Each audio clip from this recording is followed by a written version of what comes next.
Get your free copy of the complete tutorial at www.teachucomp.com/free.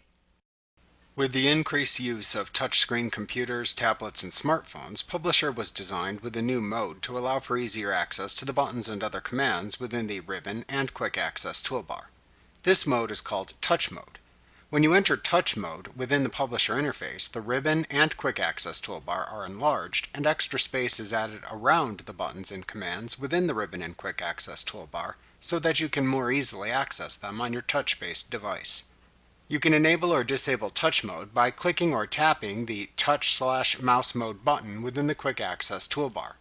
From the drop-down menu that appears, you can select the mode you prefer to use, mouse or touch. When Touch Mode is enabled, the buttons within the Ribbon and Quick Access toolbar will appear larger and with more space surrounding them on screen, making them easier to use on mobile devices.